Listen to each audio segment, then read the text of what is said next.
When we step into the domain of absolute divinity, we are no longer discussing gods of myth, celestial kings, or cosmic lords. We are speaking of the very source behind all existence, the authorities that do not simply rule universes, but define what universe even means. Two such beings emerge from two distinct mythologies of fiction, I Am That I Am and the Presence. I Am That I Am represents the voice of pure essence. This figure is not merely a god, nor a spirit, but the very foundation of being itself.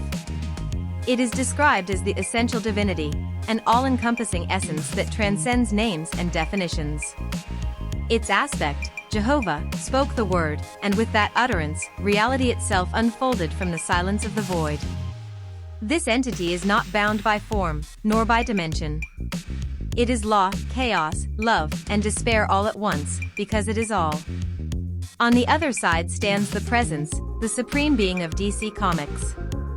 Known as the god of the DC Multiverse, the Presence is the eternal creator, the one who gives rise to angels, demons, and even the endless multiverse itself. Where others like Lucifer Morningstar or Michael Demiurgos wield creation through delegated power, the Presence is the fountain from which all streams of existence flow. Already, we see the battle is unlike any other. This is not about strength, not about strategy, not even about infinity. It is about authority itself. Can the essence of existence, I Am That I Am, surpass the ruler of DC's multiverse, the Presence? Or are they both two reflections of the same unknowable truth? The nature of omnipotence? To understand these entities, we must first dismantle the idea of omnipotence. For mortals, omnipotence means unlimited strength or the ability to perform miracles. For cosmic entities, it extends to reshaping matter, controlling time, or altering reality. But for beings like I Am That I Am and the Presence, omnipotence is not a power, it is their nature. I Am That I Am is not simply powerful, it is the totality of existence itself. Its power set is so vast that it includes control over concepts, acausality, omniscience, and even narrative manipulation. To say that it manipulates reality would be a mistake, because reality itself is just an expression of what I am that I am already is. In many ways, it does not do anything, its very being makes all things possible. The Presence operates in a parallel sense. Within DC's cosmology, it exists outside of story, above the highest dimensions, as the author figure that oversees all narrative flow. Characters like the Spectre or the endless answer to its authority. Even Lucifer, who once defied his creator, still carries the spark of the Presence within his essence. The Presence's power is not in what it chooses to perform, but in the fact that nothing exists apart from its decision. Therefore, comparing their omnipotence is like comparing two infinities. Both stand as conceptual absolutes, yet their interpretations differ. I Am That I Am represents pure essence beyond names, while the Presence represents the ultimate authorial will. The question is not who is stronger, it is who defines finality itself. Powers beyond comprehension. If we examine their documented powers, we find ourselves standing at the very edge of imagination. I Am That I Am is said to exist beyond dimensionality. It can manipulate reality at the conceptual and narrative level. It wields fire, storms, disease, dreams, and light as casually as one breathes air. It has mastery over death, time, probability, causality, and even the idea of thought itself. Its power extends so far that it can appear in multiple places at once, collapse realms into void, or alter the destinies of entire civilizations with a whisper. Omniscience and omnipresence are not powers it calls upon, they are its very state of being. By contrast, the Presence is the totality of DC's infinite realities. It is the architect of heaven and hell, of creation and annihilation. It is capable of granting fragments of its own essence to others, such as when it empowered the Spectre to become divine wrath, or when it gave Lucifer the ability to shape new universes.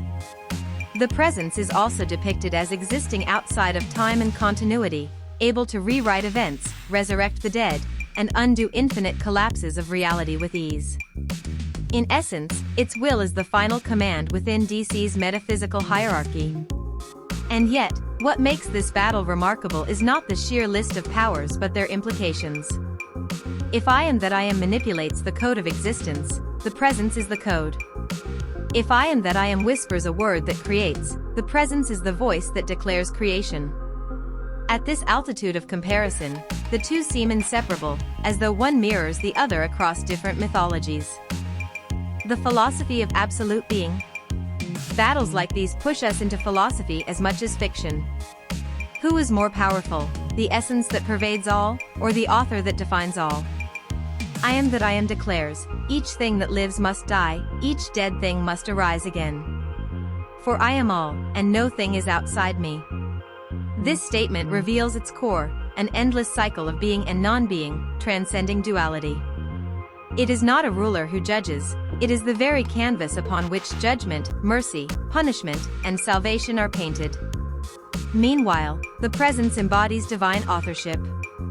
It is not only the force of creation but also the moral compass that decides right from wrong within its multiverse.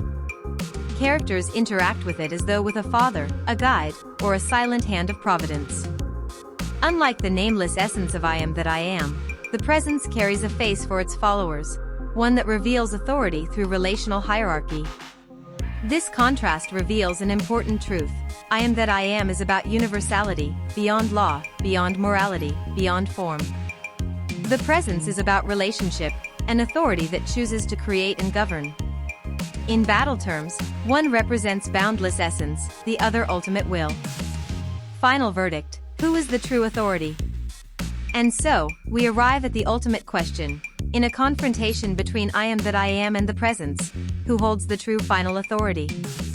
If we judge by feats, both can collapse realities, shape infinite multiverses, and undo any existence. If we measure by narrative scale, both operate as author-level entities, transcending even the highest cosmic beings. If we look at philosophy, one is essence itself, while the other is the mind behind creation. The conclusion is as profound as it is inevitable: there is no victor. Why? Because both are depictions of the same conceptual truth expressed in different mythologies. I am that I am and the presence represent the unreachable concept of finality, the place where all questions end, where no higher being can exist. To declare one greater than the other would be to deny their very essence, because they are both written as absolute, both designed to embody the unreachable divine. Thus, the only answer is that in the contest of I am that I am versus the presence, the true winner is the idea itself, that some powers transcend even imagination, reminding us that at the top of all hierarchies, there is always something that cannot be surpassed. The final authority is both.